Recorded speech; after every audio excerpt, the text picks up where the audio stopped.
Aulão de véspera das específicas do Enari. E antes da gente entrar nessa aula, hoje tenho que trazer para vocês algumas informações bem importantes, que no caso são estratégias para as provas de vocês. Tanto para a prova do Enari, como quem vai fazer outras provas também, é importante que vocês compreendam um pouquinho o que a gente vai falar aqui antes da gente de fato entrar nas questões e resolvermos as questões em conjunto, ok? Então, só retomando, o que vocês precisam para essa aula? De novo, se você está entrando na aula sem responder as questões, volta, vai responder as questões do pré-aula. Elas estão todas disponíveis para vocês, ok? Foi enviado nos grupos, tá dentro da plataforma, já tá lá disponível para vocês. Então, acessem as questões antes de vocês acessarem a aula, porque esse estudo reverso, ele é bem importante, ele faz parte de uma estratégia de estudos que vai ajudar vocês a captar as informações, certo? Então, tentem responder as questões primeiro. Nas aulas, na aula em si, prestem atenção, não fiquem copiando. Quando eu falar para vocês, queria flashcard disso, queria flashcard daquilo, vocês já estão mais espertos, vocês já fazem essa criação. Resolva as questões, né? E aquelas que você errar depois, não se desespere, certo? Com esse material do pós-aula também, que já está disponível para vocês. Não tentem fazer antes da aula, é o material do pós-aula mesmo, que é justamente para vocês poderem fixar aquilo que vocês aprenderam na aula. Isso vai ajudar muito vocês a captarem as informações importantes. O nosso cérebro, ele é super engraçado, ele trabalha nesse formato. O formato que eu estou mostrando aqui para vocês, então vai ajudar muito, tá? Então, a ordem dos estudos para o aulão, sempre as questões pré-aula, que é o estudo reverso, assistir a aula, acompanhar a aula, prestar atenção na aula, criar seus flashcards da aula, acessar as questões do pós-aulão para fixação e, posteriormente, acessar o mega resumo de véspera, o nosso revisaço aí do Enari, ok? Antes da gente começar realmente, de fato, né, a falar sobre as questões aqui, eu preciso trazer para vocês as estratégias para responder as questões. Estratégias para a prova. Então, o que vocês precisam primeiro, antes de tudo, a gente vai falar dessa semana que antecede a prova, desses dias, né? Que nós estamos aí antes da prova mesmo. O que é importante que vocês tenham em mente para vocês garantirem resultados melhores? Gente, quem fica nervoso? Quem que fica com dor de barriga? Quem que vomita? Tem gente que tem diarreia. Eu tinha dor de barriga. Eu ficava super nervosa para fazer as provas. Todas as provas que eu ia fazer, eu ficava nervosa. Eu não sabia o que fazer, gente. Eu não sabia. Eu ficava assim, desnorteada. E aí eu chegava no dia da prova, mesmo eu tendo estudado, mesmo eu tendo me esforçado, me dedicado, eu ficava nervosa. E aí eu não conseguia focar, eu não conseguia resolver as questões. Então, o que eu quero trazer aqui para vocês são algumas estratégias que me ajudaram muito quando eu comecei a utilizá-las. Quando eu comecei a pensar exatamente no formato que eu vou passar aqui para vocês. Então, nesses dias que antecedem as provas, a gente tende a ficar muito ansioso, a gente tende a querer fazer muita coisa, a gente quer, não, eu quero resolver todas as questões que ficaram pendentes, eu quero ver aquela aula, aquela aula e não sei o que, não sei o que, calma, respira, foca aqui na parte de bola de cristal que eu vou trazer para vocês, revisar essa bola de cristal, foquem nessas informações essenciais das aulas que eu trago para vocês. Prestem atenção, trabalhar aquelas questões que vocês tiveram dificuldade. Não fiquem preocupados se vocês estiverem errando, por exemplo. Nossa, errei uma questão aqui da revisão. Não fui bem na revisão. Tá bom, gente, não se preocupa. Bom que você errou agora na revisão, que você conserta esse erro, você aprende esse erro, que no dia da prova você não vai cometer esse mesmo erro, ok? Então é isso que vocês têm que pensar. Às vezes a gente fica muito nervoso porque errei a questão e aí você já pensa que você vai errar no dia da prova. Não. Você errou agora justamente para que você possa consertar, para que no dia da prova você chegue lá e não erre esse tipo de questão. É esse pensamento que vocês têm que ter. Então, esses dias que antecedem a prova, a gente fica ansioso, fica assim, fica desse jeito, e quer fazer muita coisa e tal. E aí, o que acontece? A gente acaba descontando em alimentação, a gente acaba comendo muito, aí acaba comendo besteira, aí pede lanche. E tudo isso afeta o nosso metabolismo, né? Aí não consegue dormir. Eu sei que a maioria de vocês mora em um local quente, eu aqui moro em uma cidade muito fria, né, gelada. Então, eu costumo fazer um chazinho. Toda noite faço um chazinho. Nessa semana, né, nesses dias que antecedem a prova, nos 3, 4 dias antes da prova, é importante que vocês estabeleçam uma rotina de sono. Não fiquem estudando até tarde, até de madrugada, não é legal, tá? Isso prejudica vocês, né? A gente não pode prejudicar o nosso sono, prejudica o nosso raciocínio lógico, nosso raciocínio clínico para o dia da prova. Então, mantenham uma rotina adequada de sono, mantenham uma alimentação adequada, tomem bastante água, porque isso faz muita diferença. Se você muda a sua alimentação, se você começa a comer muita besteira, né, muita gordura, chocolate, que a gente fica ansioso come chocolate, isso vai fazer com que o teu metabolismo fique muito mais lento. Ele demore para raciocinar. Teu metabolismo lento prejudica isso aqui também. Né? Você é o que você come, dizem os cientistas, né? Você é o que você come. Então, cuidem com a alimentação. Se você tá com dificuldade para dormir porque você tá muito ansioso, gente, chá, mesmo que seja um chá gelado, funciona. Existe um remedinho que é natural, que ele não é remédio psiquiátrico, nada. Eu sei que algumas pessoas tomam remédios e tudo mais, mas tem esse remédio, se você preferir fazer o uso dele, não é remédio, né? É um fitoterápico que se chama Ciacalme. Ele te ajuda a dormir. Você toma ele, você fica assim, ó, na paz. Quando eu tô muito ansiosa, que eu não consigo dormir, eu tomo ele, eu levo ele, por exemplo, para as viagens, que às vezes eu fico nervosa, né, de medo de avião e tudo mais, eu tomo o Ciacalme, fico ali na paz, na tranquilidade e durmo. Ele deixa a gente mais tranquila, porque tem camomila, né, tem todos os fitoterápicos ali, parte natural. Então, optem também por essas opções, né? Tenham essas opções também para vocês utilizarem aí nesses dias que antecedem a prova. E claro, toda vez que vierem pensamentos negativos à sua cabeça, muda esse pensamento. A gente tem o poder de mudar os nossos pensamentos. Então, nessas semanas, esses dias antes da prova, às vezes a gente fica pensando, eu acho que eu não estudei o suficiente, eu acho que eu sou burra, eu acho que tem gente mais inteligente que eu acho que eu não vou conseguir. A gente sempre fica com esses pensamentos. Na hora que vocês perceberem esses pensamentos, muda a rota deles. Muda, começa a pensar coisas positivas. Não, eu sou inteligente, eu estudei muito, eu consigo, eu já consegui, eu sou capaz.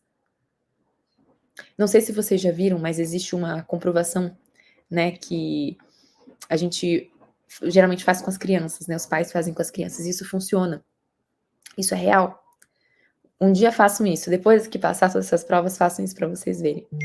Você colocar 2 potes de arroz, né, cozido, você cozinha o arroz, coloca 2 potinhos transparentes. Num pote de arroz você coloca ruim e o outro você coloca bom. O pote de arroz bom, você vai ficar falando, você é lindo, você é maravilhoso, você é perfeito. Nossa, que arroz perfeito esse arroz tá muito gostoso, esse arroz é lindo, nossa, esse arroz é tudo de bom. No outro potinho de arroz, que é o ruim, você começa a falar com ele, você é horrível, você é nojento, você é feio, você é horroroso, você é burro. Xinga o potinho de arroz ruim. Deixa os dois no mesmo local, para passar a noite os dois no mesmo local, na mesma temperatura ambiente, no mesmo local. Você acorda no dia seguinte, gente, é impressionante. O potinho que você xingou, de horroroso, de feio, de nojento, ele já vai estar com fungo, já vai estar com coisa nojenta dentro dele. O outro não. E eu fiz esse teste, eu mesma fiz. Eu falei, não é possível um negócio desse. E gente. Então, olha o poder que a gente tem sobre as coisas. Imagine sobre a nossa mente. Às vezes a gente está sempre nos colocando para baixo. Não, eu não consigo, eu sou burra. Eu não sou capaz. Eu acho que tem gente mais inteligente que eu. Para de pensar assim. Pensa que você é capaz sim, pensa que você consegue, que você tem tanta coisa para conquistar, maravilhosa. Não deixe esses pensamentos te levarem para a prova. Não deixa. Não deixe esses pensamentos te levarem para a prova. E no dia da prova, vocês vão continuar com esses pensamentos positivos. Eu sou capaz, eu consigo, vai dar tudo certo. Se alimentem bem, levem água. Não deixem, pelo amor de Deus, a garrafinha de água de vocês em cima da mesa para não cair sobre a prova, para não cair sobre o gabarito. Deixa embaixo, na cadeira, né? Deixa no chão. Informação importante.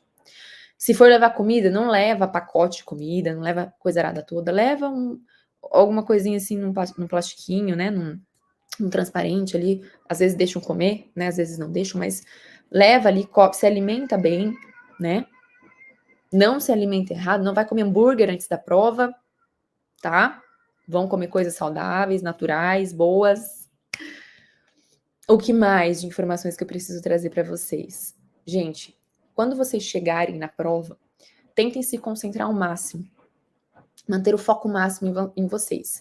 Às vezes a gente chega numa sala de prova e aí a gente quer ficar olhando para as pessoas. Daí você olha para o lado, tem uma pessoa mexendo nos livros e olhando e lendo. Aí no outro lado tem a pessoa falando: "Ah, eu estudei tudo, eu fechei o edital e não sei o que". A outra no outro lado falando que não sei o que estudou com não sei quem.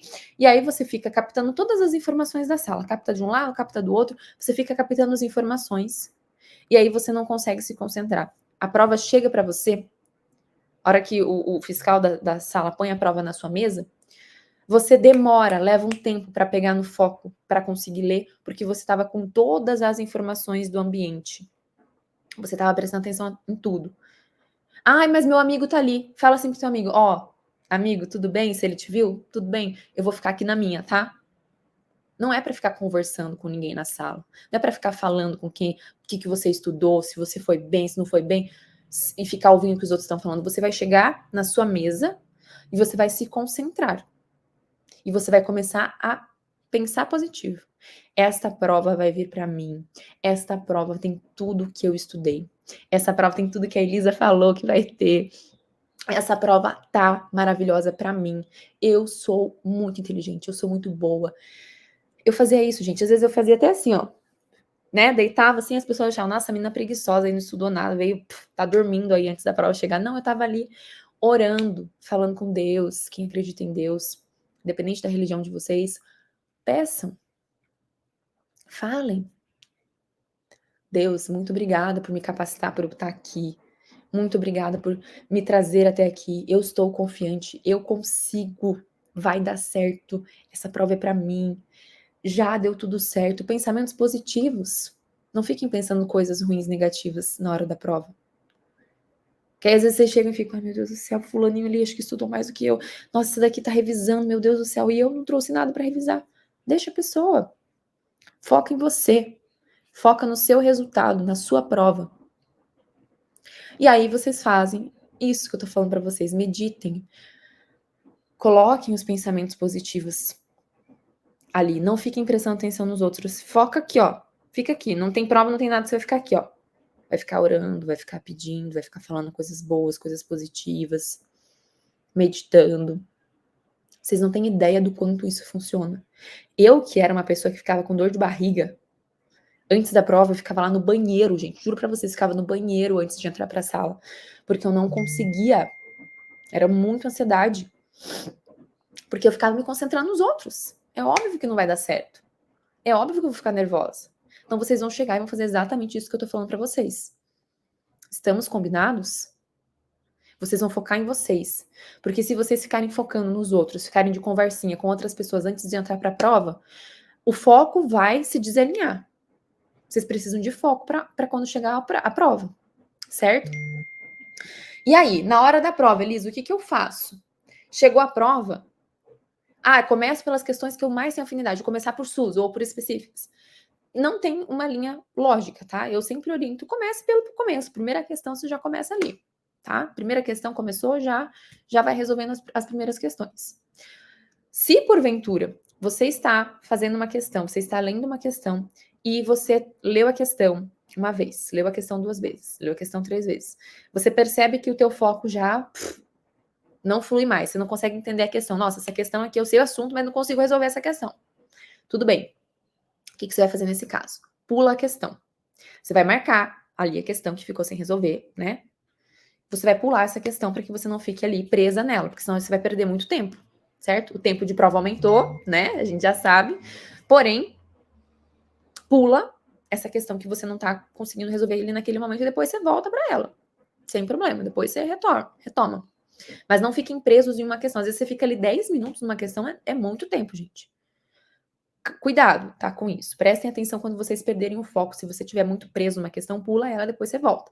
Mas não esquece de voltar. Não esquece de voltar nessa questão, combinado? Outra coisa importante, quando vocês estiverem ali passando para o gabarito. Marcou a letra D, é a letra D. Não tenta rever a questão, não, eu vou olhar a questão de novo aqui, porque eu acho que é a C. Acho que não é mais a D. Eu marquei a D, mas eu acho que Tem muita uma atrás da outra, né? Eu acho que não é. Não façam isso, gente. Marcou a questão, alternativa tal, não vai repassar para o gabarito outra alternativa. Porque, na maioria das vezes, quando a gente faz isso, a gente erra. Você passa o gabarito errado. E aí depois você fica chorando. Nossa, eu sabia a resposta, eu coloquei a resposta certa, eu mudei o gabarito depois. Aí depois você fica chorando e falando, não, mas que pena que eu fiz isso, né? Então, não façam isso. Não é para repassar gabarito errado. Marcou aquela alternativa, acredita no teu potencial, acredita que você sabe responder aquela questão. Não vai ficar voltando e querendo mudar a alternativa, não. Marcou, é aquela. Estamos combinados quanto a isso também? Ótimo, estamos combinados. Outras estratégias aqui, gente, deixa eu trazer aqui para vocês, para responder as questões. Então, quando você está com muita dificuldade numa questão, você se depara com uma, nossa, questão difícil essa, meu Deus do céu. O que vocês vão usar? A lógica. A lógica que eu tanto venho explicando para vocês, na parte da Lei 8080. Vocês não viram que muitas questões lá das competências é lógica? Você vai trabalhar com a lógica, você vai ter o pensamento assim, vamos trabalhar com a lógica nessa questão aqui, se eu não sei responder, ou se eu tô com dificuldade, se eu acho muito difícil. Lógica. A gente vai trabalhar a lógica. Hoje vocês vão aprender isso aqui comigo, nessa aula aqui, antes da gente ver todos os materiais. Então, identificar os termos e conceitos principais. Você vai prestar atenção aos detalhes na questão, vai prestar atenção àqueles que indicam a resposta correta. Se tem data, se tem termo técnico, você vai prestar atenção nisso. E o que é importante vocês verem também? Analisa o tema geral e o tema específico. Ah, aqui o tema geral é código de ética, ok. Mas o que a questão está pedindo para você? Ah, ela está pedindo especificamente sobre o sigilo. Quer saber do sigilo. Então, aí você já pega o tema mais específico dessa questão. Que é aquela que fugir do tema mais específico, você já elimina também. Certo? Porque a questão está falando é o sigilo. Se fugir do sigilo, você já elimina essa questão, essa alternativa. Então, vocês têm que ter esse olhar também, esse olhar estratégico aí para as questões, ok? Eliminação de alternativa. Opções absurdas, gente. Olha a questão. Alternativa por alternativa. Tem coisa absurda? Geralmente, uma ou duas alternativas são claramente incorretas. Que você bate o olho e você fala, não, isso aqui tem como ser certo, isso aqui. Ou absurdas, facilitando a eliminação. A gente vai trabalhar isso aqui também, nas questões que a gente for resolver aqui nessa aula.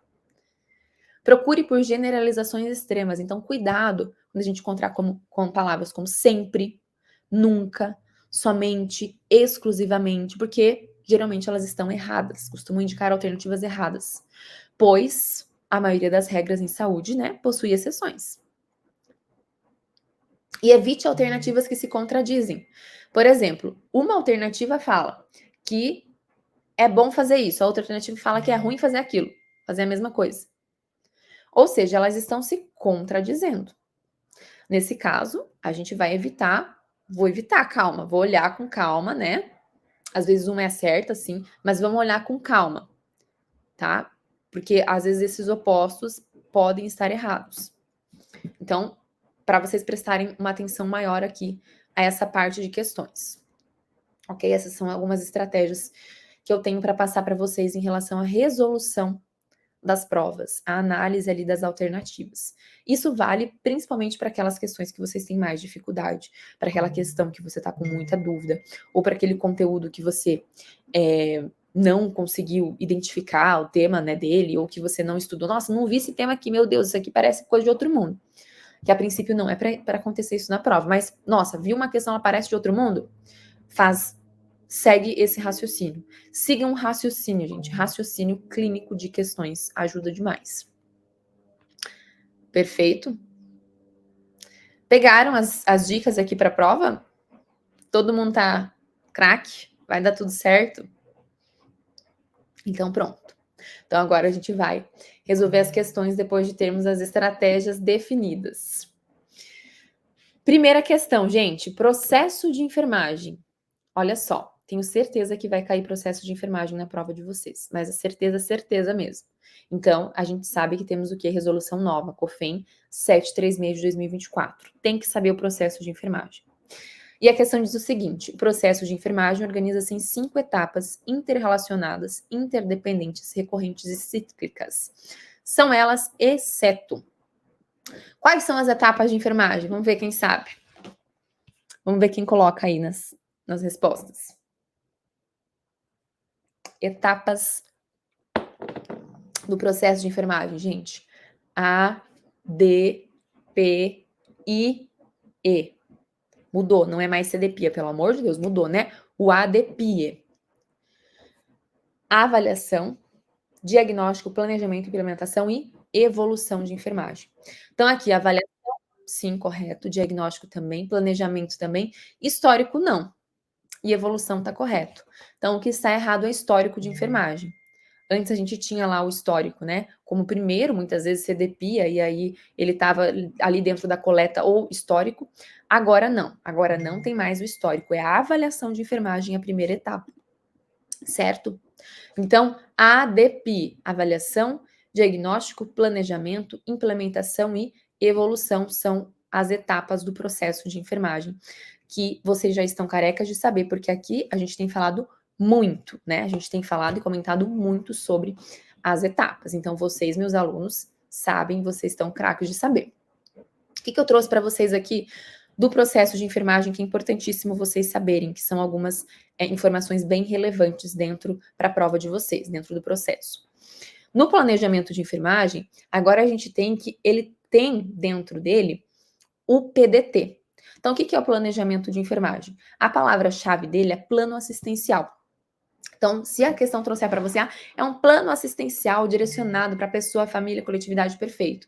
Isto é o planejamento de enfermagem. Só que dentro dele, ele envolve outras 3 partes dentro do planejamento, que é o PDT. Então, você vai escrever aí no seu flashcard.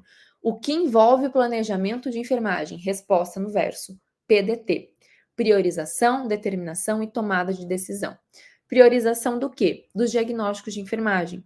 Às vezes a gente tem lá um paciente que está com dor. Dor é um diagnóstico prioritário. Então, eu preciso priorizar. O paciente tem 10 diagnósticos de enfermagem. Quais são os prioritários? A gente precisa ter essa organização.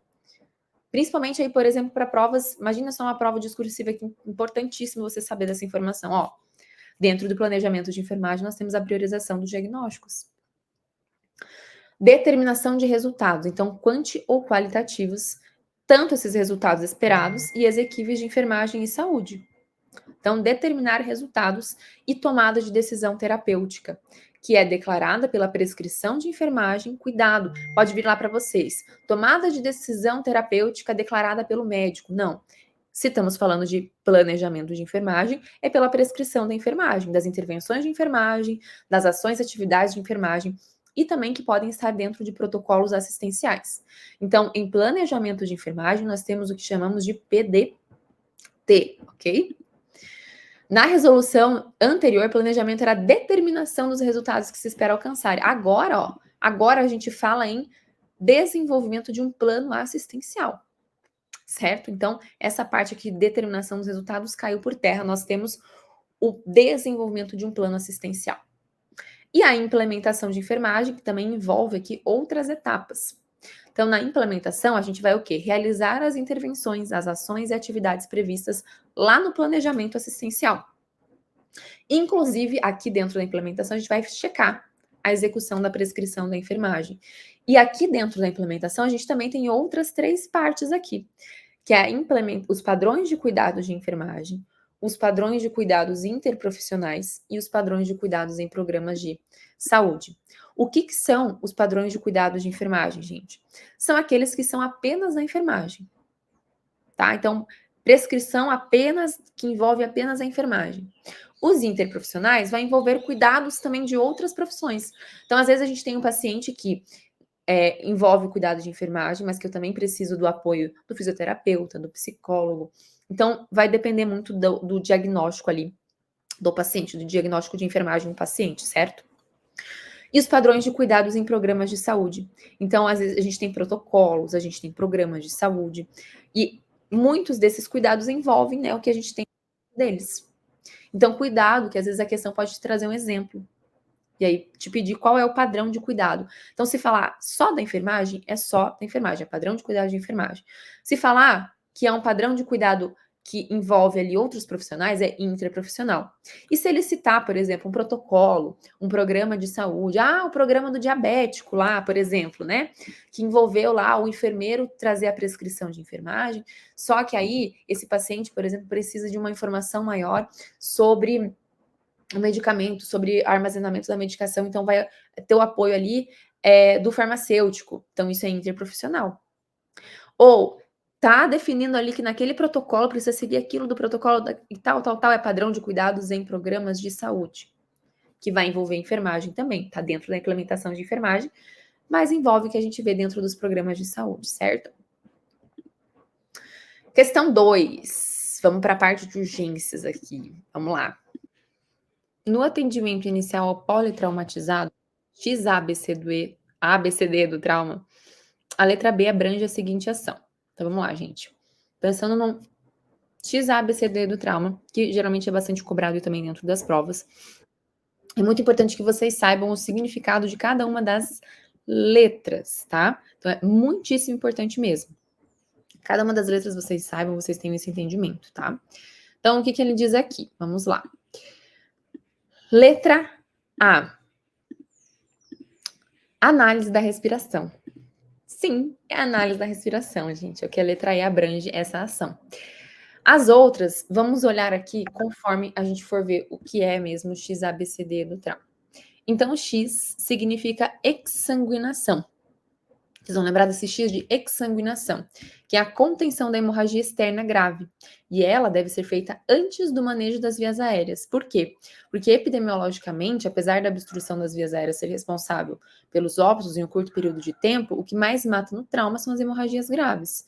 Então, X, vocês vão lembrar de hemorragia, tá? Então, X, palavra-chave, hemorragia. O A é as vias aéreas e proteção da coluna vertebral.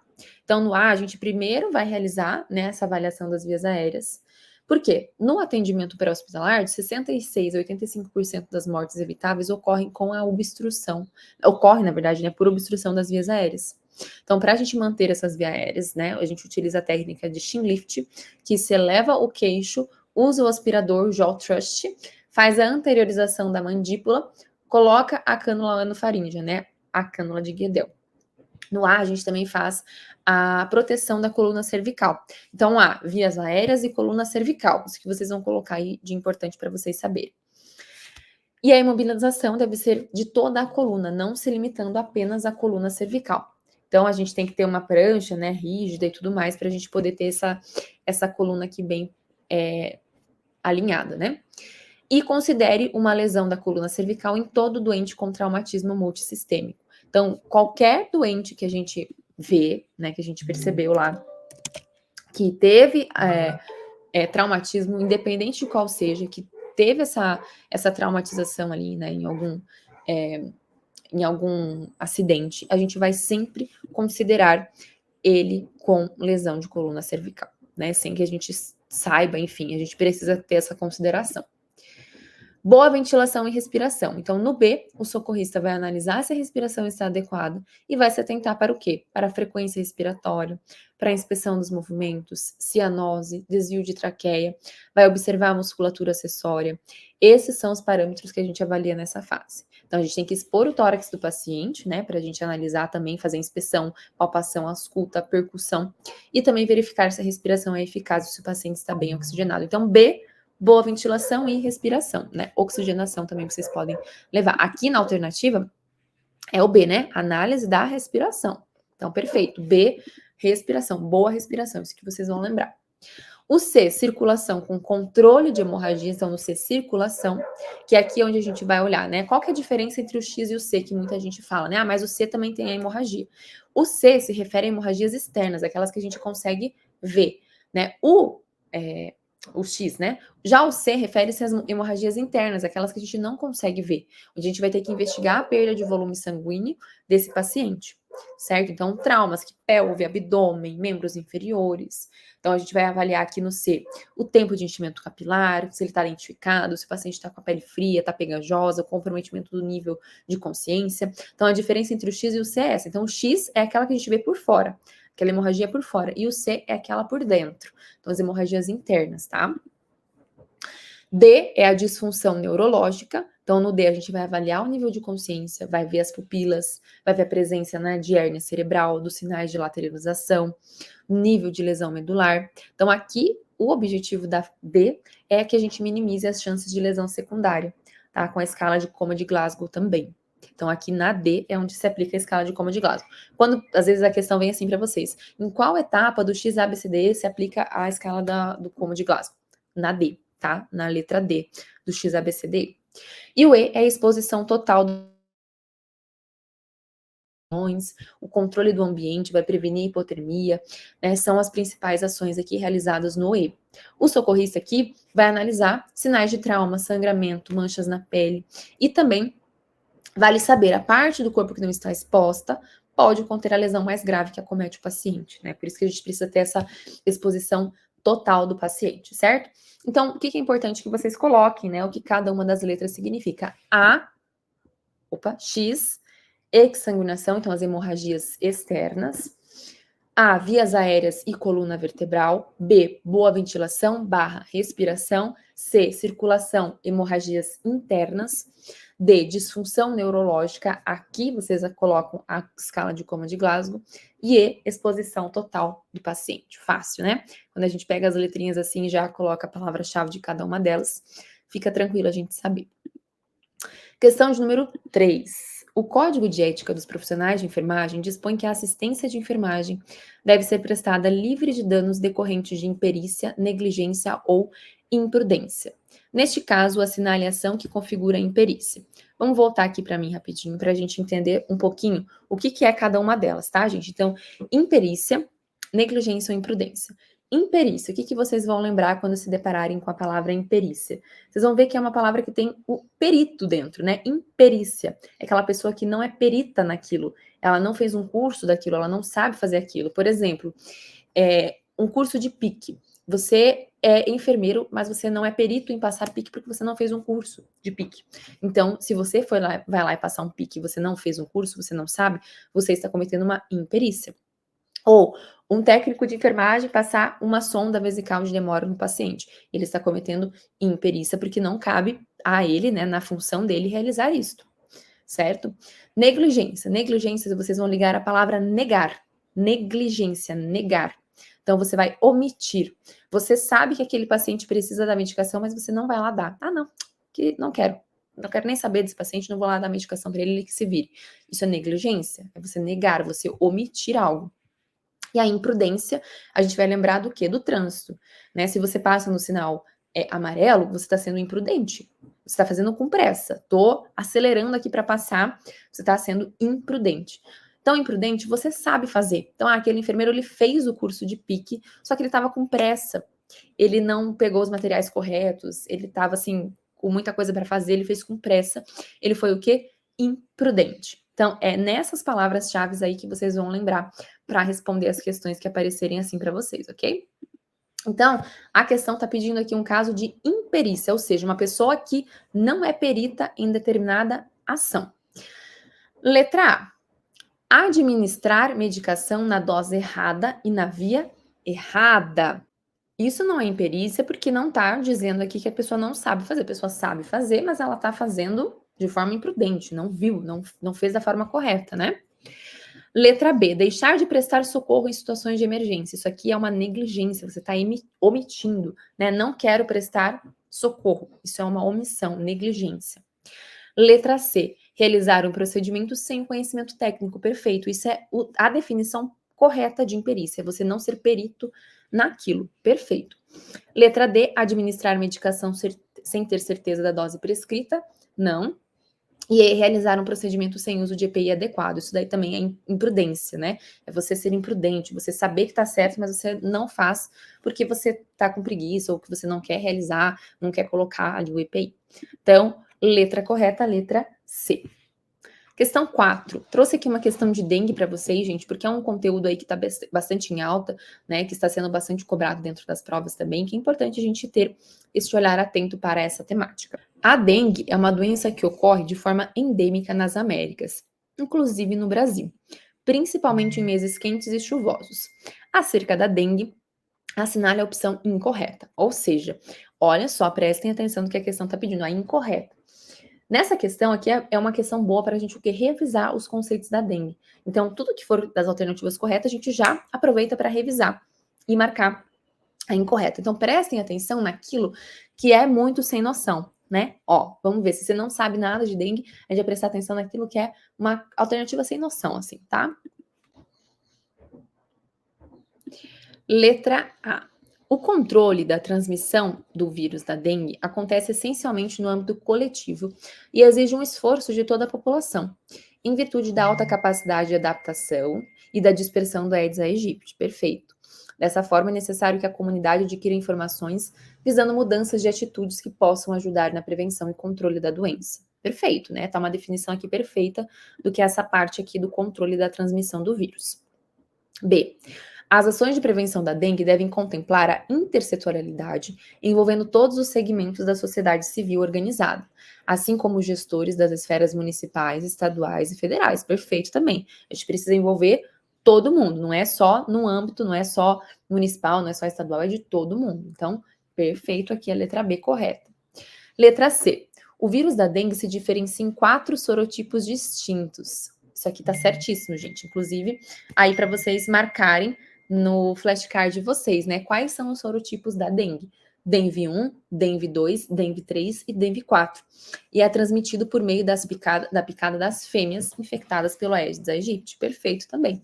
Então, cuidado, se trouxer do macho, não é da fêmea, né? Somente as picadas das fêmeas. Então, letra C está correto. Letra D. A dengue é considerada um dos principais problemas de saúde pública do mundo, sendo amplamente distribuída entre os países da região tropical e subtropical e apresenta uma sazonalidade evidente. Sim, a gente sabe que existem períodos, né, que a dengue realmente ela tem uma proporção maior, tem maiores números de casos. E letra E. O mosquito Aedes aegypti é transmissor da dengue, zika e chikungunya. A fêmea do mosquito deposita seus ovos nas bordas dos recipientes com água limpa e parada. Os ovos do mosquito não são resistentes e sobrevivem pouco tempo em local seco. Gente do céu, nós estamos vendo aí, né, o tanto que eles sobrevivem, podem sobreviver até 1 ano em locais secos. Então, a letra E é a típica resposta aqui absurda que a gente vem e fala, não tem como estar certa, né? Então, ele é responsável, sim, pela transmissão dessas várias doenças, incluindo a dengue, zika e chikungunya. Isso vocês podem colocar. A fêmea, sim, deposita os ovos, porém, eles são resistentes e podem sobreviver por até 1 ano em local seco. E até tem se falado muito, né, nos últimos anos, a pesquisa também que trazem aqui, que até mesmo em água suja, né, a gente tem encontrado aí os ovos depositados. Então, é bem importante a gente ter essa visão que eles vão se adaptando, né, com o clima, com a situação ali também da água. Então, letra E, nossa resposta incorreta, né, que ficou a resposta do gabarito aqui. Gente, trouxe aqui para vocês também as fases da dengue, porque pode ser que caia aí na prova de vocês. Então, a gente tem a fase febril, que traz aqui, né, 39 a 40 graus, a febre. E aí a pessoa tem o quê? Artralgia, mialgia, dor retroorbitária, exantema e diarreia são comuns na fase febril, né? Que tem febre, que tem as dores nas articulações, que geralmente aí já são um achado clínico importante. Aqui, então, os sintomas: febre, dor no abdômen, dor nas juntas, manchas na pele, dor de cabeça, diarreia, náusea e vômitos. A fase crítica, a gente tem aqui um aumento da permeabilidade vascular, sangramento, né, aumento hematócrito, tem dor abdominal, a pessoa tem lipotimia, acontece o extravasamento plasmático e tem o risco aqui da pessoa entrar em choque. Então, a fase crítica, ela tem início lá com o declínio da febre. Então, por isso que é importante a pessoa que tem o diagnóstico de dengue, a gente ficar monitorando como que ela está. Então, ela tem com o declínio da febre, que é a defervescência, entre o 3º e o 7º dia da doença. Então, quais são os sinais de alarme que estão presentes aqui? São esses sinais aqui. né, aumento da permeabilidade vascular, ela fica ali um pouco mais prostrada. E sem que a gente consiga identificar, ela pode evoluir para as formas graves. Então, muito importante a gente prestar atenção em todos os sintomas aqui que a pessoa está apresentando. E a recuperação é aqui onde a gente tem, após, né, 24 a 48 horas da fase crítica, quando uma reabsorção gradual do fluido que havia extravasado para o compartimento extracelular se dá ali nas 48, 72 horas. Na fase de recuperação, o que a gente vai ter? Melhora do estado geral, retorno progressivo do apetite, redução dos sintomas gastrointestinais, estabilização do estado hemodinâmico e melhora do débito urinário. Aqui na recuperação, a pessoa pode apresentar ainda bradicardia, rastro cutâneo, infecções bacterianas. E também, na fase de recuperação, olha só, também pode haver óbito nessa fase. Se a pessoa estava numa fase crítica, onde ela tinha mais sintomas mais exacerbados, na fase de recuperação pode haver óbito também. Então, cuidado, que às vezes a questão traz assim para vocês. A fase de recuperação é a fase que a pessoa já está saindo da fase crítica e tal, e aí nessa fase não ocorre óbito. Pode ocorrer óbito sim, gente. Pelo amor de Deus, pode ocorrer, viu? Então, cuidado com essas informações aqui.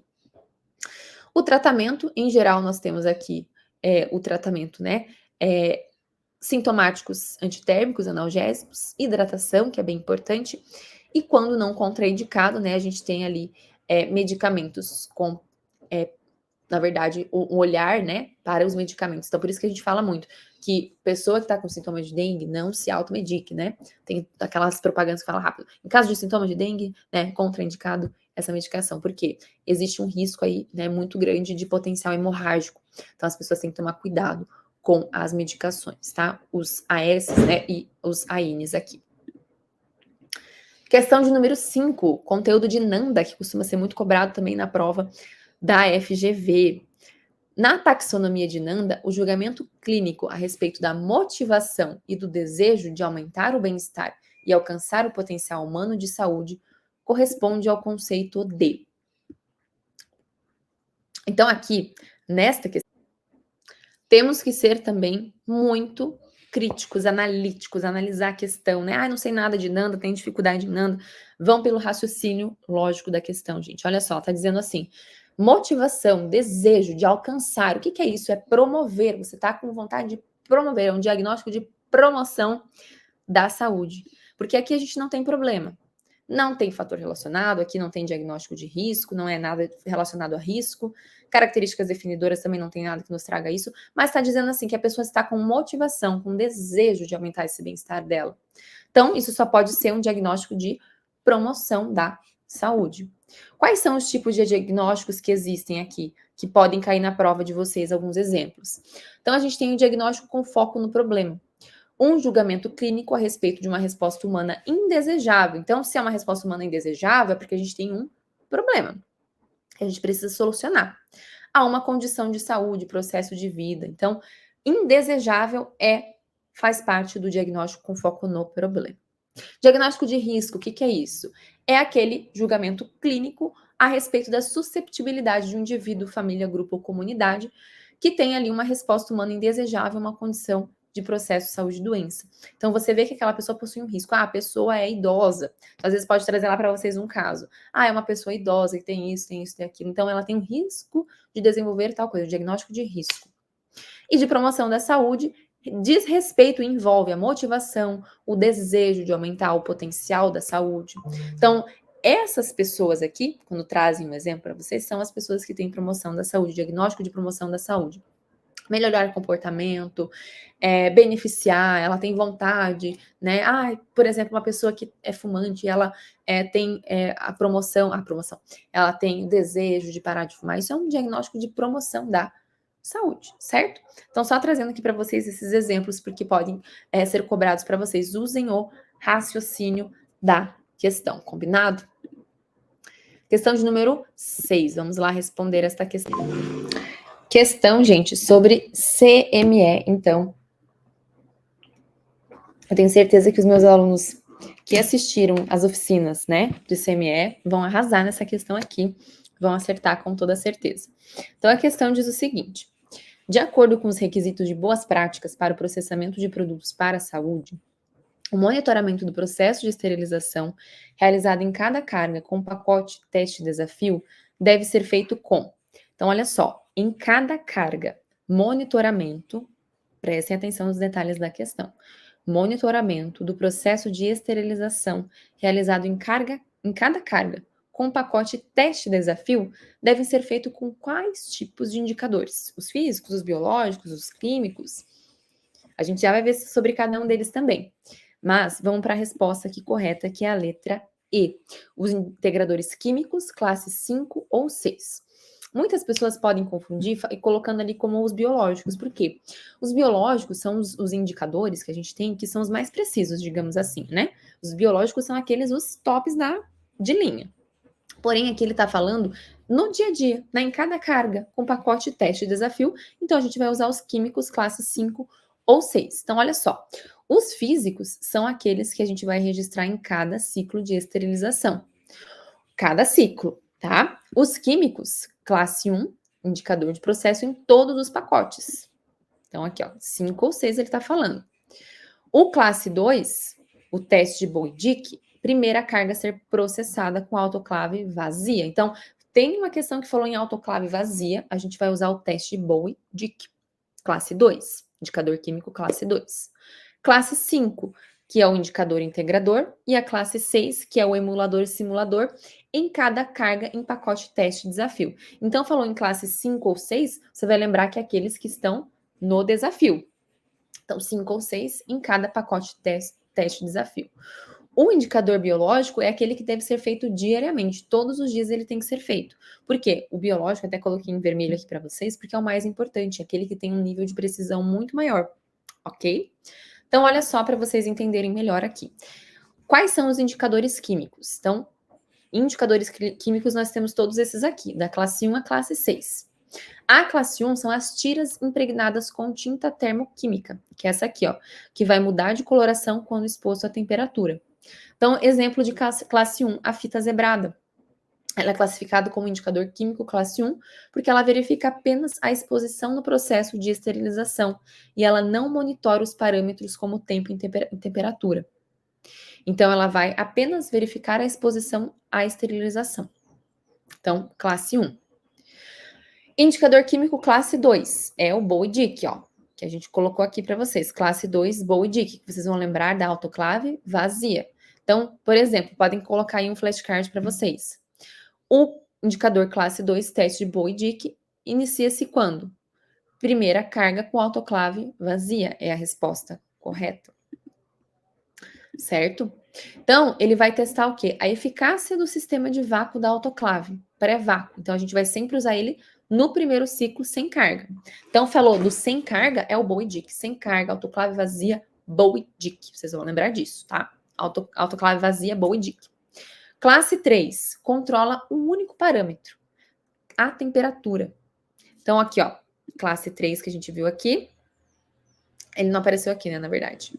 Eu não trouxe para vocês, mas tá aqui. Classe 3, controla a temperatura.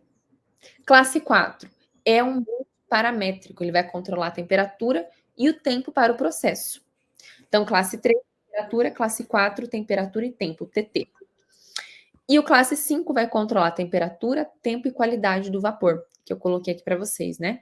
Classe 5 ou 6, em cada cargo em pacote teste desafio. E o classe 6, classe 5 e classe 6, eles são utilizados aqui bastante porque eles têm essa precisão e essa especificidade. Por isso que a gente vai utilizá-los aqui, por isso que a resposta, a pergunta que nos trouxe, né? Olha só. Vejam só. Monitoramento do processo de esterilização em cada carga, a gente vai usar os 5 e 6. Químico, 5 e 6. Ou 6, né? Então, em cada carga. Porque, ó, precisão e especificidade. Eles são formulados para responder a todos os parâmetros. Então, classe 6 é aquele intervalo de confiança maior que o classe 5. Então, ou a gente usa o 5 ou a gente usa o 6 para a gente verificar essa precisão para esse ciclo mais específico. Quais são os outros tipos? Então, a gente tem os indicadores físicos também. Quais são eles? Olha só aqui o exemplo para vocês. Os físicos, eles são os parâmetros operacionais que são registrados pelos próprios equipamentos de esterilização. Então, os físicos vão trazer para a gente o quê? A temperatura, a pressão, o tempo. a presença de vapor. Qual o objetivo? Monitorar e registrar os parâmetros do processo de esterilização, que vai fornecer lá um ciclo, né? O histórico completo do ciclo. Tipos: manômetros, termômetros, gráficos registradores de temperatura e tempo, indicadores digitais que vão trazer ali qual a performance do ciclo e estão integrados nas autoclaves. Então, os físicos são aqueles que estão já vem com a autoclave pronta ali para gente. E outros equipamentos de esterilização, certo? Então, os físicos são esses. Os químicos, vocês vão lembrar que são esses bonitinhos que a gente faz, toda ali, né, observa eles. Os físicos são esses que já vem pronto. Exemplo, esse aqui, ó, que já sai a definição do ciclo. Os biológicos, que eu falei para vocês, que são bem importantes, eles são muito importantes por quê? Porque eles têm esporos bacterianos. E esses esporos são altamente resistentes ao processo de esterilização. Depois que eles passam essa exposição à esterilização, o indicador ele vai ser incubado. Esses aqui, ó. A gente vai colocar eles, né, em incubação para verificar se esses esporos sobrevivem. Se eles forem mortos, significa que o processo de esterilização foi eficaz. Por isso que ele é tão importante. Imagine só, esporos bacterianos altamente resistentes. Ele vai indicar para a gente um processo muito eficaz. Então, por isso que eles são os mais tops da galáxia que eu falei para vocês.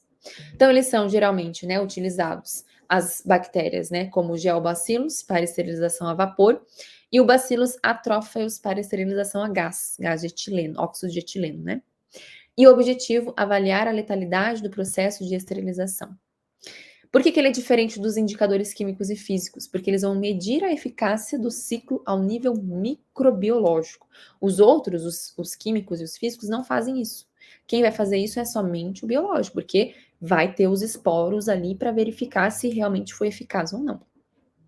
Então, se falar para vocês na prova, na questão, que é um indicador assim, ó, que top das galáxias, que vai verificar aqui o ciclo microbiológico, vai verificar se os esporos sobrevivem, é um indicador biológico.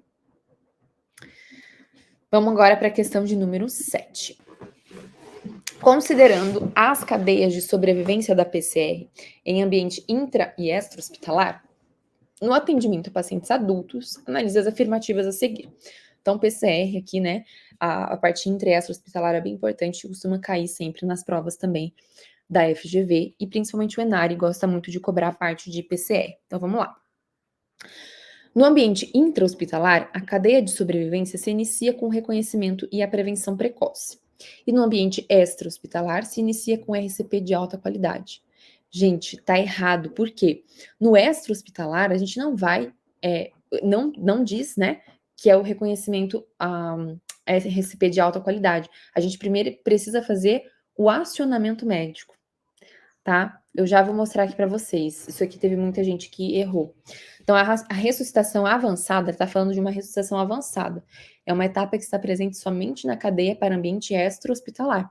Então, a gente vai ter primeiro o acionamento médico, tá? Acionar. O 2, a ressuscitação avançada é uma etapa que está presente somente na cadeia de sobrevivência para ambiente extra-hospitalar. Perfeito, a gente está falando de uma ressuscitação avançada. E 3, os cuidados pós-PCR, incluindo o controle dos parâmetros respiratórios, é uma etapa comum para as duas cadeias de sobrevivência. Perfeito, a gente vai ver isso agora também. Olha só. Qual é a cadeia de sobrevivência, então, na parada cardiorrespiratória extra-hospitalar em adultos? Então, cuidado, a gente tem o extra-hospitalar e a gente tem o intra-hospitalar. No extra, qual que é a primeira etapa aqui? Acionamento do serviço médico de emergência. Acionou. A segunda, que é a RCP de alta qualidade.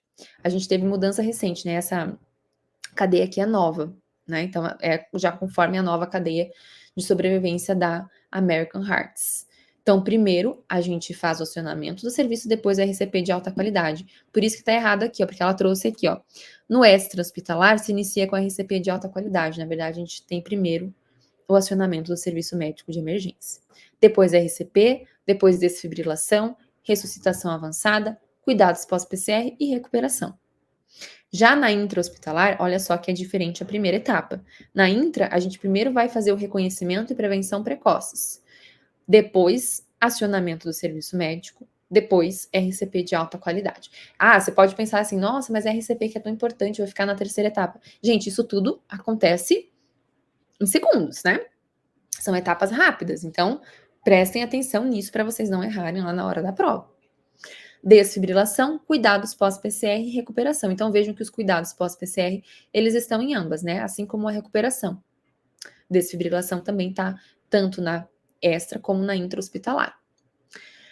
E para crianças, que nós temos também para crianças. Então, para as crianças, olha só, na intra-hospitalar, reconhecimento e prevenção, acionamento do serviço, RCP de alta qualidade, ressuscitação avançada, cuidados pós-PCR e recuperação. Na extra-hospitalar, vem primeiro a prevenção, depois o acionamento do serviço médico de emergência, depois a RCP, depois a ressuscitação, cuidados pós-PCR e recuperação. Então, cuidado com essas informações aqui da cadeia de sobrevivência. A cadeia de sobrevivência costuma cair bastante dentro das provas. Então, já peguem aí os fatos importantes para vocês não errarem na prova, tá?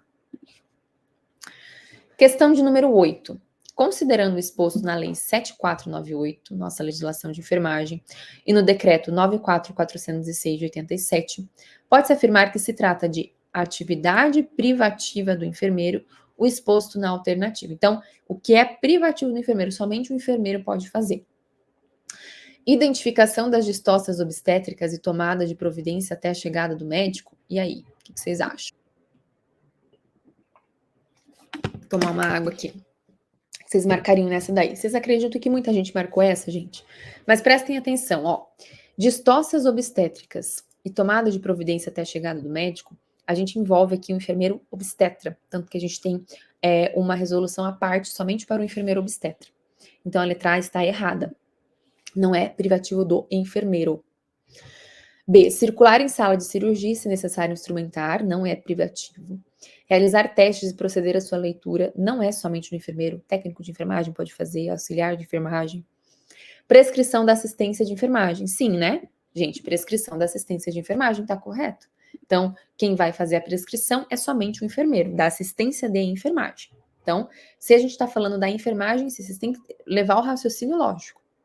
Prescrição da assistência de enfermagem é da enfermagem. Então, é somente o enfermeiro. E letra E, realização de episiotomia e episiorrafia com aplicação de anestesia local quando necessário. É daí do enfermeiro obstetra. Questão de número 9. As diretrizes para ressuscitação cardiopulmonar, de novo, falando aqui da RCP, e atendimento cardiovascular de emergência, AVE, recomendo que na ventilação com via aérea avançada em adultos, seja realizada uma quantidade de, ventilação em via aérea em adultos, gente. Qual vocês marcariam nessa aqui? Essa aqui tem que saber decore e salteado. Vocês vão criar os flashcards de vocês. 8 a 10 ventilações por minuto, tá? Então, o que vocês vão fazer aí no flashcard? Ventilação em via aérea avançada em adultos, realizada a quantidade de resposta 8 a 10 ventilações minuto. 8 a 10, 8 a 10. Já coloquem aí nos flashcards de vocês. Então, o que nós temos aqui? Que é muito importante de vocês saberem da parte de RCP. A intra-hospitalar e a extra-hospitalar, que a gente já viu na questão anterior. Então, tem que saber decore e salteado todos os itens de cada uma das cadeias. As frequências das compressões, 100 a 120 compressões por minuto. Profundidade das compressões torácicas, 2 polegadas, né, 5 centímetros a 2,4, 6 centímetros no adulto. Então, até 6 centímetros, né, se recomenda. Então, de 2 polegadas a 2,4 ou 5 a 6 centímetros. Vocês podem colocar assim, a prova pode trazer para vocês nesse formato. E na via aérea avançada, a gente vai ter o quê? Uma ventilação a cada 6 segundos, ou seja, 10 por minuto. Então, o ideal, que se recomenda, 8 a 10 ventilações por minuto. Ah, mas 6 também pode ser. Sim, mas olha só, 10 por minuto. Então, o mais ideal é que seja de 8 a 10. Não falou aqui, né? 8. Então, 10. Ok? Questão de número 10. Também, de novo, aqui, parada cardiorrespiratória. Tô apostando que vai cair uma questão dessa para vocês. Durante o atendimento a um paciente em parada cardiorrespiratória, foi verificado um ritmo chocável. Assinale a opção que indica corretamente um desses ritmos. Ritmo chocável, gente. E aí? O que vocês marcariam? O que vocês vão lembrar que vai ficar na cabeça de vocês essa imagem? Vocês nunca mais vão esquecer. Essa resposta aqui, ritmo chocável. Vocês vão lembrar do TVFV. Então, falou em ritmo chocável, TVFV. Taquicardia ventricular sem pulso é a resposta correta, né? Ou fibrilação ventricular que nós temos. Então, vocês vão lembrar dessa imagem aqui, ó, TV, FV, são os ritmos passíveis de choque.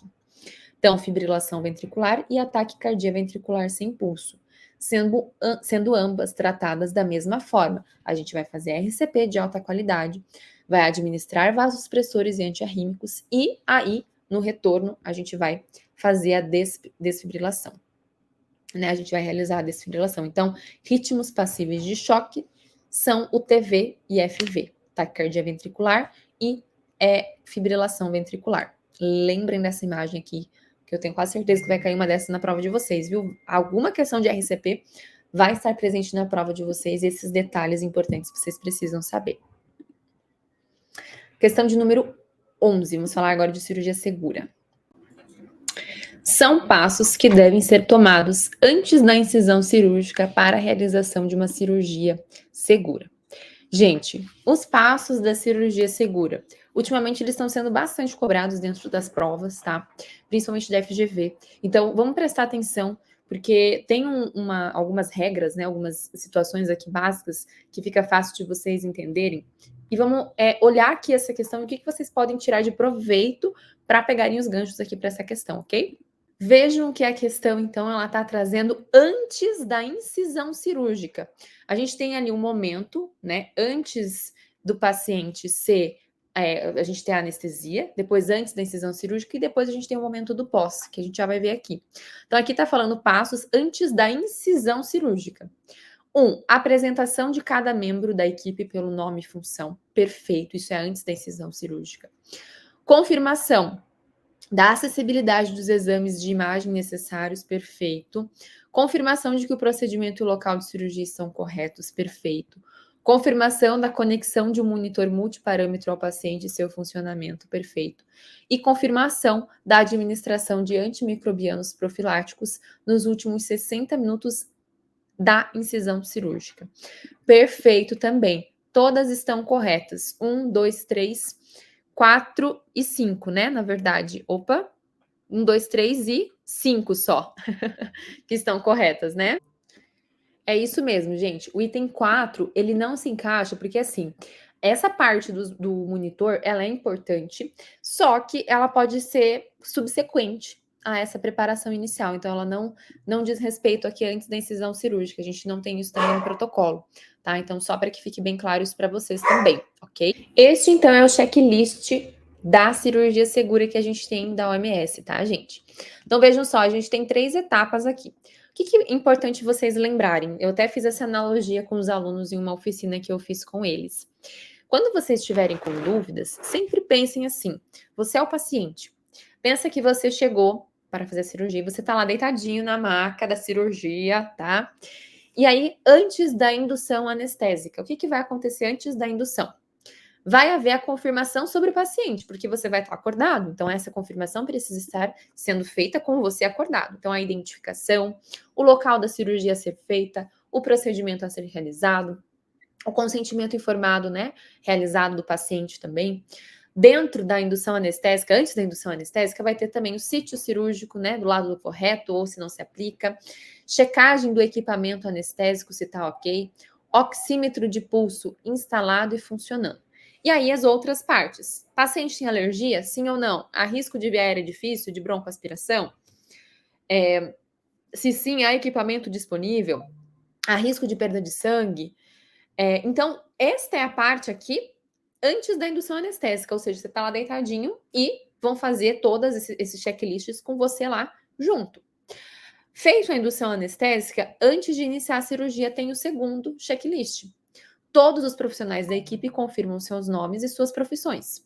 O cirurgião, anestesista e enfermagem verbalmente confirmam de novo, aí volta. Identificação do paciente, local da cirurgia a ser feita e procedimento a ser realizado, ou seja, é um checklist a mais, certo? Que a gente tem aqui na segunda parte. E antecipação de eventos críticos. Então, a revisão do cirurgião vai olhar ali a passos críticos na cirurgia, qual sua duração estimada, há possíveis perdas sanguíneas, de novo. Tem a revisão do anestesista. Há alguma preocupação em relação ao paciente? E a revisão da enfermagem. Houve correta esterilização? Há alguma preocupação em relação aos equipamentos? Foi dado antibiótico profilático nos últimos 60 minutos? Então, vejam como é importante. Os exames de imagem estão presentes? Então, pensem sempre pela lógica. Antes da indução, você vai estar lá junto e você vai estar participando também. E o antes de iniciar a cirurgia tem os mesmos passos também, só que agora com algumas outras informações. Então, vejam, é um checklist, né? Do antes da indução. E aí, depois, fez a cirurgia antes do paciente sair da sala cirúrgica. A enfermeira vai confirmar verbalmente o nome do procedimento realizado, contagem de compressas, instrumentos e agulhas, biópsias se estão identificadas com o nome do paciente, se houve algum problema com os equipamentos.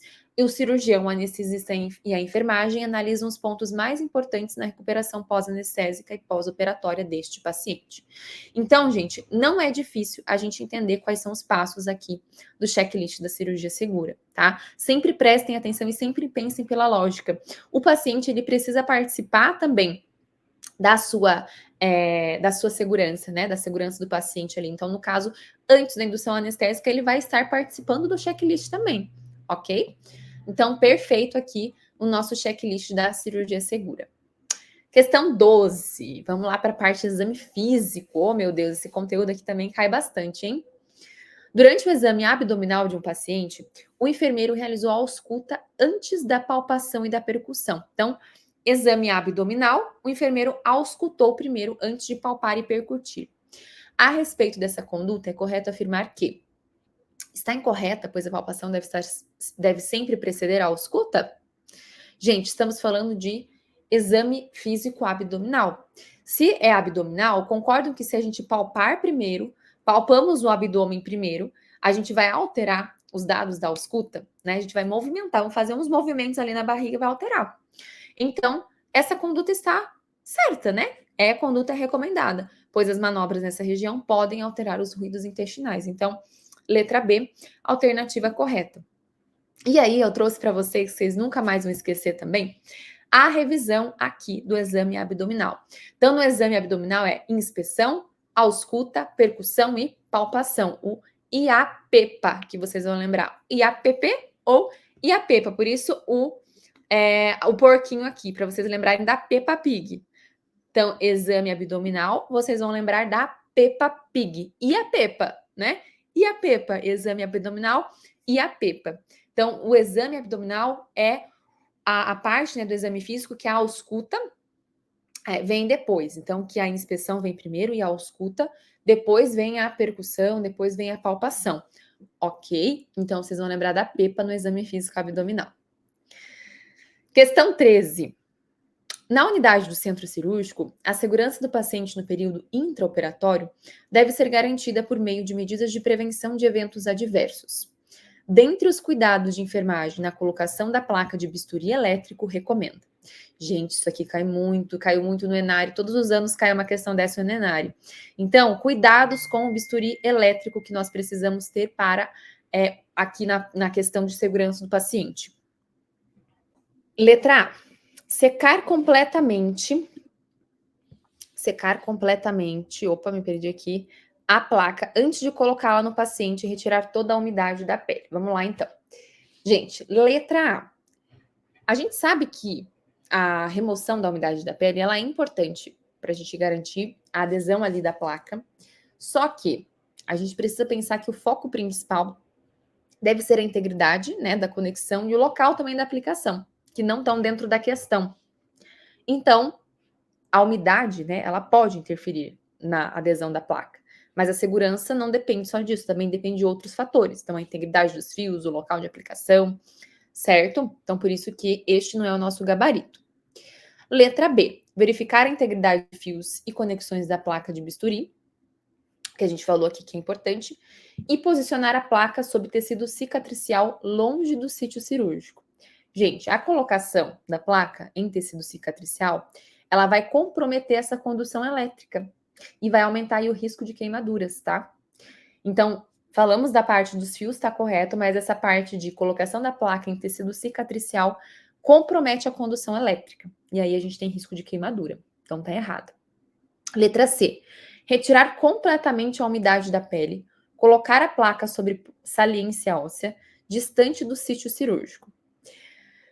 Gente, saliência ósseas, tá? Também pode aumentar o risco de queimaduras porque tem uma má condução elétrica. Então, erradíssimo. A placa, ela deve ser posicionada em áreas com boa massa muscular, longe das saliências ósseas, para que a gente garanta aí uma condução elétrica certa, correta, adequada e minimize os riscos de queimaduras. Então, letra C errada. Letra D. Verificar a integridade dos fios e conexões da placa do bisturi perfeita. A gente já comentou sobre como isso é importante para a segurança. E posicionar a placa em área de contato com massa muscular. Ok, correta, né? A gente também já falou sobre isso também. Então, verificar a integridade dos fios e colocar a placa em áreas com boa massa muscular. Ok? São as práticas aqui recomendadas para que a gente garanta uma condução elétrica boa e que a gente consiga minimizar os riscos de queimadura também. E a letra E, colocar a placa em qualquer superfície corpórea, não é bem assim, a gente não vai colocar prominências ósseas, como falamos, né? Próximo do sítio cirúrgico, checar funcionamento do bisturi elétrico. Então, a gente já viu aqui essa parte, letra D, ficou a nossa resposta correta. Então, coloquei aqui para vocês, trouxe os cuidados com o bisturi, que costumam ser bem cobrados aqui nas provas. Vamos então revisar essa parte bem importante? A gente vai inspecionar a pele do paciente para verificar a integridade. Vamos inspecionar o local para colocar a placa dispersiva. Evitar superfícies pilosas, com cicatrizes, pele escarificada, saliências ósseas, porque isso tudo diminui o contato da placa com o corpo do paciente. Tem uma má condução elétrica. Remoção de pelos. Se a gente está falando em remover pelos, ela vai ser realizada a tricotomia para diminuir a impedância da área, melhorando o contato com a pele. E aí, essa remoção de pelos nunca vai ser com barbeador, né? Que já vi cair nas provas e as pessoas marcaram, gilete, barbeador, vamos passar o barbeador aqui na pessoa. Não, né, gente? Pelo amor de Deus. A gente vai utilizar também gel na placa dispersiva de metal, porque o gel ele ajuda a aumentar a condutibilidade entre a placa e o corpo do paciente. Vamos posicionar a placa em área de massa muscular próxima ao sítio cirúrgico, perfeito. Posicionar a placa em área de maior massa muscular, como a panturrilha, a face posterior da coxa, a parte dos glúteos, de modo a manter um contato uniforme com o corpo. Então, essas são as áreas mais recomendadas. E também evitar, né, colocar essa placa longe de próteses metálicas, caso tenha ali no paciente. Vamos manter a placa em uma superfície seca, sem contato com partes metálicas da mesa da cirurgia.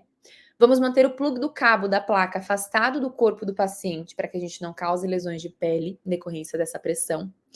Vamos nos atentar para o risco de combustão quando houver substâncias inflamáveis, né, antissépticos, anestésicos. Atentar de forma especial a pacientes portadores de marca-passo, então, para evitar a interferência do bisturi ali. Então, sempre a placa longe, bem longe, né? E após a cirurgia, a gente tem que inspecionar a pele do paciente para verificar sua integridade, particularmente nas áreas de pressão por conta da posição do coxim e da placa.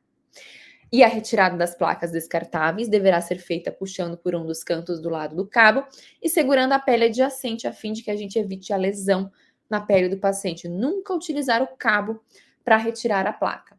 Então, são as recomendações aqui quando a gente fala deste uso aqui, ok? Então, perfeito. Essa questão aqui da placa do bisturi, ela acaba sendo bem cobrada. E são questões de cuidados mesmo. Então, os cuidados vocês já viram aqui, já fizemos uma mega revisão desses cuidados. Questão 14. Sobre os padrões de respiração e frequência respiratórias, faça a associação e marque a alternativa que apresenta a sequência correta.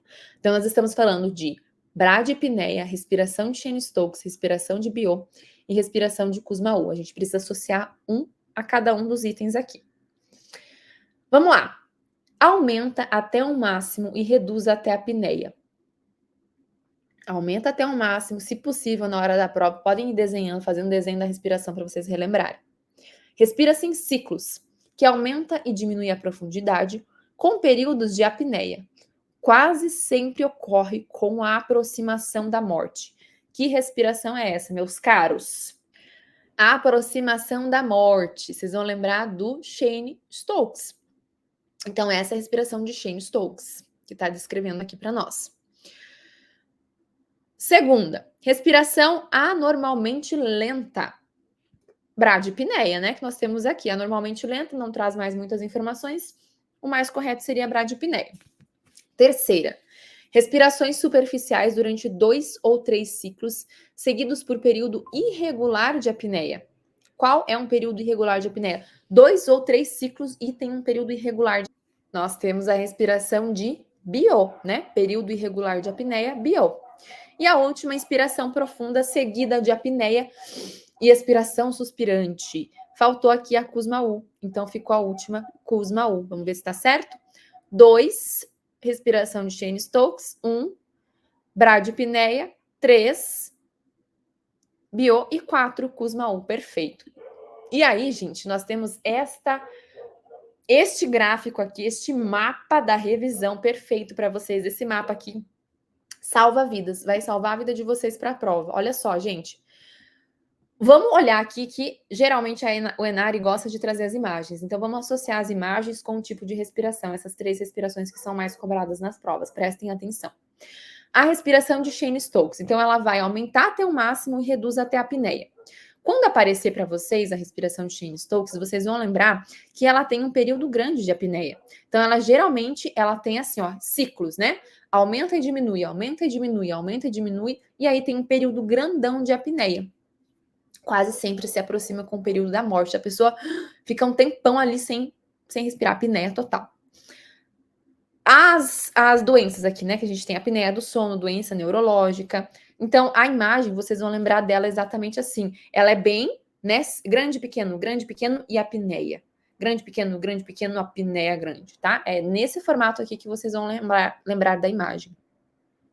Já a respiração de Kussmaul, ela é uma inspiração profunda. Então, ó, faz o desenho, profunda, profunda, profunda, profunda, profunda. Ela desce, expiração suspirante, por isso que ela desce, expiração suspirante.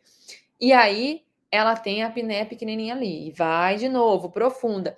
Aí vocês vão lembrar que ela é uma respiração quadrada. As imagens geralmente são quadradas, né? Da respiração de Kussmaul. Kussmaul é quadrado.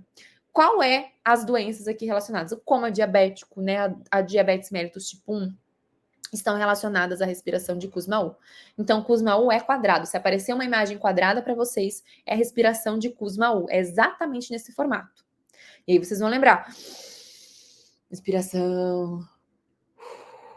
Expiração. Então, sempre lembrem, né? Façam um raciocínio aí também do tipo de expiração e de inspiração. E a de BO, a BO é louca. A respiração de BO é a respiração mais louca que vocês vão ver na imagem, quando aparecer a imagem para vocês. É a respiração mais desordenada possível. Por quê? BO é respiração superficial durante 2 ou 3 ciclos. Ela se parece um pouco com a Cheyne-Stokes, mas, ó, ela tem um período irregular de apneia também. Vejam que a respiração de Cheyne-Stokes, a apneia dela é um pouco maior, certo? Então, ó, respira-se em ciclos, aumenta e diminui a profundidade, só que aqui reduz até a apneia.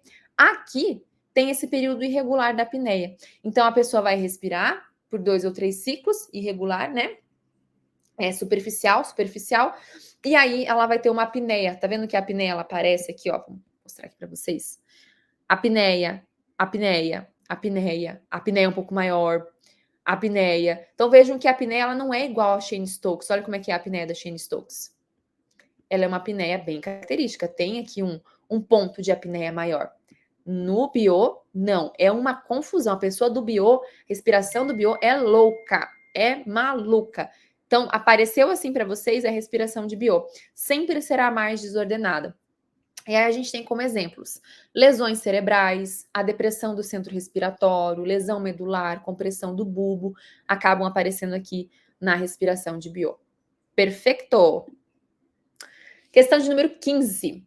No atendimento a um paciente com dor abdominal sugestiva de irritação peritoneal, o enfermeiro realizou a avaliação da região abdominal e a pesquisa de sinais de descompressão brusca dolorosa. Olha só o sinal aqui que ele está fazendo. Nesse sentido, existem alguns sinais semiológicos que podem indicar a presença de abdômen agudo. Agora a gente vai ver e vai assinalar verdadeiro ou falso. Item 1. O sinal de Bloomberg é caracterizado pela dor intensa no quadrante inferior direito, mais especificamente na fossa ilíaca direita, durante a palpação profunda e contínua do quadrante inferior esquerdo. Gente, olha só. Falso, né? Por quê? O sinal de Bloomberg, ele é caracterizado pela descompressão, dor, né? A descompressão brusca do abdômen. E não pela palpação contínua, como está dizendo aqui. Tá? Então, é dor, descompressão brusca, né? É o sinal de Bloomberg. O segundo, o sinal do obturador é realizado com a flexão e a rotação externa da coxa direita e sugere apendicite aguda quando o movimento gera dor na região hipogástrica. Sim, existe o sinal do obturador, ele é pouco cobrado nas provas, mas ele existe. E ele é realizado fazendo a flexão, né, e a rotação externa da coxa direita, sugerindo apendicite aguda quando há dor na região hipogástrica. E a última, que está errado também, o sinal de McBurney é positivo quando o paciente, ao ter o hipocôndrio direito palpado, interrompe a sua respiração devido à dor intensa e profunda. Ele é positivo quando há dor à palpação no ponto de McBurney, que está localizado entre o umbigo e a crosta ilíaca direita. Então, F, V e F. A importância da gente saber os detalhes de cada um dos sinais. E olha só esse resumaço aqui para vocês. Sinal de Bloomberg. Então, é dor, a descompressão brusca no ponto de McBurney. Apendicite é um dos casos, né? Sinal de Rosvin. Dor no quadrante inferior direito. Então, Rosvin, vocês vão lembrar, o Rosvin é direito. Aonde a gente palpa no esquerdo. Quadrante inferior esquerdo, o paciente sentiu no direito. Então, pode indicar apendicite aguda. Esse é o Rosvin. Vocês vão sempre pensar, o Rosvin, ele é direito-esquerdo, direito-esquerdo. A gente até fez uma analogia, né, na nossa aula, nossa oficina de exame físico. O Rosvin, ele é de direita, né? Dor no quadrante inferior direito, quando vem ali alguém da esquerda, né? Então, ele é de direita quando vem alguém da esquerda. Vocês sempre vão lembrar disso. Faça essa associação aí, associação mental. Rosvin, direita, esquerda. Direita, esquerda. Ele vai sentir a dor no direito quando se palpa o inferior esquerdo. Dunphy, sinal de Dunphy, é a dor à percussão do ponto de McBurney ou dor ao tossir. Pode ser indicativo de apendicite também. O sinal de Lipinski é a dor à compressão do seco contra a parede posterior do abdômen, enquanto o doente eleva o membro inferior direito, que também pode indicar apendicite. Sinal de pessoas, que também é pouco cobrado, mas quando cobra aí a maioria das pessoas erra porque nunca nem ouviu falar, mas é a dor à extensão da coxa direita sobre o quadril contra a resistência em decúbito lateral esquerdo, também indicativo de apendicite. O sinal do obturador, que é a dor à rotação interna do quadril direito flexionado em decúbito, pode ser indicativo do apendicite. Deixa eu só ver aqui, porque parece que a questão falou com a flexão da coxa direita, né? Aqui é dor à extensão, dor do quadril, dor à rotação interna do quadril direito, tá certo. Eu achei que estava escrito esquerdo aqui, mas está correto. O sinal de Martorelli, que é a dor referida no abdômen ao realizar a punho-percussão do calcâneo. O de Murphy, que interrompe a respiração por dor, a palpação do hipocôndrio direito, que aí pode indicar peritonite, colecistite aguda. E o sinal de Lenander, que a gente faz a mensuração da temperatura retal, supera a axilar mais que 1 grau. E aí, para os sinais, a gente tem aqui, né? Apendicite. Os principais que a gente faz é o sinal de Bloomberg, né? A gente faz também o sinal de Rosvin, que dá para olhar também, o sinal de Dunphy. Então, tem alguns sinais, o principal é o Bloomberg. Certo? Aqui, palpação, apendicite, né? Palpação no quadrante inferior esquerdo, resulta em dor no quadrante inferior direito. Esse é o sinal de Rosvin. Então, esquerdo, direito, direito, esquerdo. Vocês vão lembrar do Rosvin. Colecistite aguda. O Murphy, que suspende a inspiração por dor à compressão, e a CIT, que faz o sinal do piparote, que é o sinal da onda líquida também. Questão 16. Curativos. Lesão por pressão, né? Durante a realização de um curativo de um paciente acamado, foi observada a presença de lesão por pressão estágio 2. Esse tipo de lesão apresenta a seguinte característica, gente. Lesão por pressão estágio 2. A palavra-chave é perda parcial da espessura da pele, né? Então, aqui a nossa letra correta fica a letra D, exposição da derme com presença de bolha. Vamos aqui revisar. O estágio 1, a gente tem a pele intacta com essa vermelhidão aqui que aparece, que é não branqueável, geralmente sobre uma proeminência óssea. O estágio 2, a gente tem o quê? Perda parcial da espessura da pele. envolve a epiderme, derme ou ambas. Ela é superficial também, se apresenta como uma abrasão, uma bolha ou uma cratera, que era exatamente o que estava trazendo aqui, né? Exposição da derme e presença de bolha. Estágio 3, perda da espessura total do tecido. No estágio 3, a gente tem a palavra-chave perda da espessura total. A gordura subcutânea pode estar visível, mas não há exposição de ossos, tendões ou músculos. No estágio 4, a gente tem a perda da espessura total do tecido, porém a gente tem aqui exposição de ossos, de tendões, de músculos. E o estágio que não pode ser classificado é aquele que tem aqui a perda, né, total de tecidos, onde a gente tem necrose, onde a gente tem esfacelo, né, dentro do leito da ferida. Então, super revisão do estadiamento da lesão por pressão. A nossa alternativa aqui ficou letra D. Questão 17. Voltamos para a respiração para ver se vocês estão espertos e para ver se vocês vão acertar essa. Olha só. Ritmo respiratório caracterizado por frequência e profundidade da respiração aumentada. Olha a doença sendo identificada aqui, causada pela cetoacidose diabética. Quem vai acertar essa? Que letra vocês marcaram nela? Enquanto eu tomo minha água aqui, me digam. Qual letra que vocês marcaram? Vocês estão espertos? Kussmaul? Kussmaul, cetoacidose diabética. E aqui, ó, ritmo respiratório, frequência e profundidade da respiração aumentada, ó. Kussmaul, vamos voltar aqui no Kussmaul, ó. Frequência e aqui, ó, profundidade e respiração aumentada. Inspiração profunda, expiração suspirante. Kussmaul, coma diabético, cetoacidose diabética, é o que a gente vai lembrar da respiração de Kussmaul. Então, letra C. Voltem lá na imagem, qualquer coisa para vocês revisarem. 18. Um paciente internado na clínica cirúrgica foi encaminhado ao banho de aspersão. Ao sair do banho para voltar ao quarto, deparou-se com o chão molhado e escorregou. Porém, ele não caiu porque ele conseguiu segurar em um apoio. Referente aos conceitos relacionados à segurança do paciente, esse caso pode ser considerado o quê? Vamos ver, gente. Ele foi encaminhado ao banho. Ele saiu, viu o chão molhado, escorregou, só que ele não caiu. Ele só escorregou. O que se chama isso? Isso é um quase erro, um quase dano ou um near miss, que ficou a nossa letra E. Então, é um quase dano. A gente teve uma circunstância ali, poderia resultar num dano, mas não aconteceu, foi um quase. Tava toda a circunstância para acontecer. E aí, os conceitos, só para a gente relembrar dos conceitos chaves aqui de segurança do paciente, que são bastante cobrados. Segurança do paciente em si é a redução ao mínimo aceitável, o risco de dano desnecessário associado ao cuidado de saúde. Nós já falamos também, mas não custa nada repetir, gente. O que nós comentamos sobre a segurança do paciente? A saúde, ela traz dano, sim, ao paciente. Então, se aparecer lá na prova de vocês, a saúde pode causar danos? Sim, pode causar danos. A gente, com a segurança do paciente, a gente reduz ao mínimo aceitável. Não é 100%. Todo procedimento de enfermagem, todo procedimento médico tem riscos, certo? O dano é quando a gente já compromete. Então, comprometi uma estrutura, comprometi uma função, teve lesão, teve sofrimento, teve morte, incapacidade, disfunção, foi algo psicológico, algo físico, algo social, é dano, tá? Então, tudo que tem esse comprometimento aí é um dano. O risco é a probabilidade de um incidente ocorrer. Então, você está passando pelo corredor e você viu uma criança deitada no bercinho, ali do quarto dela, com a grade do leito abaixada. Isso é um risco dessa criança rolar da cama e cair no chão.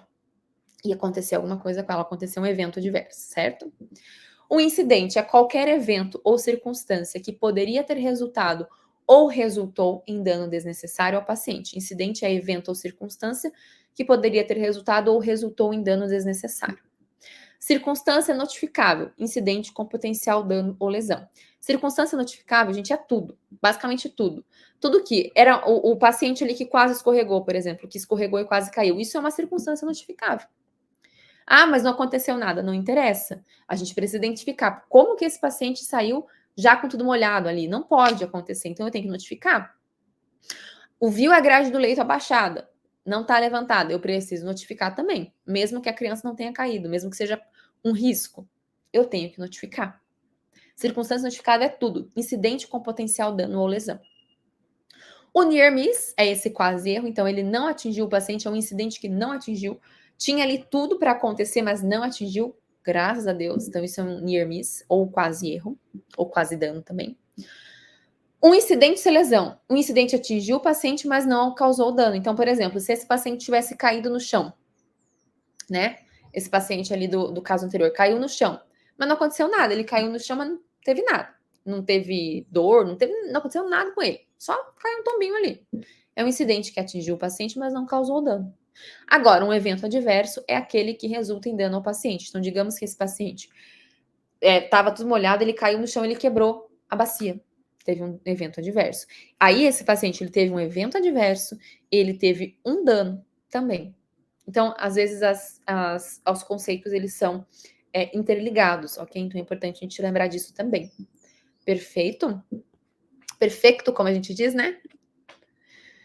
Ufa, gente, boa revisão aqui para nós, hein? Nesse intensivaço aqui que vocês tiveram. O que vocês têm que fazer agora, né? Focar nas questões de fixação das nossas aulas da revisão, do pós-revisão. Foquem em resolver essas questões, foquem em olhar as dificuldades que vocês têm com os conteúdos, voltem nas questões que vocês erraram, olhem para essas questões que vocês erraram, analisem muito bem elas e façam a associação também com o material de revisão, com o revisaço que está para vocês em PDF também. Os materiais, tá, gente? Eu já vou deixar eles aqui para vocês também prontos no próprio Drive aqui do YouTube. Este link da aula aqui para vocês, da nossa revisão do Enari, é própria para vocês, então não repassem esse link para outras pessoas, né? Porque esse é só para vocês mesmo que garantiram os ingressos de vocês, que estão dentro dos cursos. Então, cuidem desse link aí, porque esse acesso aos materiais também é só de vocês. Gente, gostaria muito de desejar a todos vocês uma excelente prova. Lembrem dos ensinamentos aqui que eu passei para vocês no começo dessa aula, das informações, dos direcionamentos que eu falei para vocês. Sigam esses direcionamentos. Tenham cuidado, tá, com essa questão de ansiedade, com essa questão de ficar prestando muita atenção na hora da prova em vários contextos. Foquem em vocês e pensem que vocês estão aqui. Todo mundo que está aqui, todo mundo que chegou ao final dessa aula, já é um vencedor. Todo mundo. Todos vocês são vencedores, porque vocês tiveram a coragem de estar estudando, de estarem aqui, de estarem se aperfeiçoando. E uma coisa que eu sempre falo para vocês é que o conhecimento ninguém pode te tirar. Pode acontecer o que for, pode ter uma guerra, pode ter qualquer coisa no universo. Tudo aquilo que você estudou, tudo aquilo que você aprendeu, nunca mais você vai esquecer. Isso ninguém pode te tirar. Então, o conhecimento ninguém te tira. Guardem essa frase para a vida de vocês. Porque não interessa, se um dia você quiser fazer outra coisa da sua vida, tudo que você estudou, tudo que você aprendeu, tá aqui. Tá aqui. Ninguém te tira, certo? Então, levem isso para a vida e pensem muito positivo. Pensem que já deu certo. Pensem que vocês já conquistaram o que vocês merecem. E eu vou estar aqui na torcida, orando muito, pedindo para que vocês possam ter o direcionamento e que vocês também, que a prova, né, na verdade, venha aí com todo o direcionamento que a gente teve aí durante todo esse ano, uns que estão já há mais tempo, estão desde o início do ano, outros que entraram há pouco tempo, mas não importa. O tempo é relativo para todo mundo, né? Então não importa o tanto que você conseguiu estudar, a sua parte, o que você fez, está tudo certo. Vão para a prova com esse pensamento. Eu fiz a minha parte até o momento e vai dar tudo certo. Já deu tudo certo. É isso que vocês têm que levar para a prova de vocês. Ok, gente? E ó, vamos depois nos comunicar, vamos nos falando. Quero saber de vocês tudo da prova, como é que foi. Eu vou estar bem ansiosa aqui junto com vocês para a gente já se comunicar. No final do mês, nós teremos também a nossa correção. A gente não sei se eu vou conseguir fazer correção de toda a prova, né? Mas as principais questões de mais dúvida, a gente faz a correção, sim. A gente olha melhor para essas questões e aí a gente vai se conversando sobre essas temáticas também. Combinado, gente? Então, boa prova. E se você vai ser aprovado, hashtag R1 2025. Eu quero que vocês coloquem aqui nos comentários. Hashtag R1 2025. Joguem para o universo. Joguem para o universo. E ó, Quero saber dos resultados de todo mundo, viu? Não só do Enário, mas também de outras provas. Vocês têm que me avisar, gente, quando vocês passarem. Vocês me contem no Instagram, no WhatsApp, em qualquer lugar, me contem, me falem, porque a gente tem o kit dos residentes aprovados, que é entregue todo ano para vocês. A gente começou nesse ano, né? Mas que vai ser entregue para vocês. Só que a gente tem 50 kits só. Então, todo mundo passou, já me avisa que a gente vai entregar o kit do residente aprovado para os 50 primeiros, ok?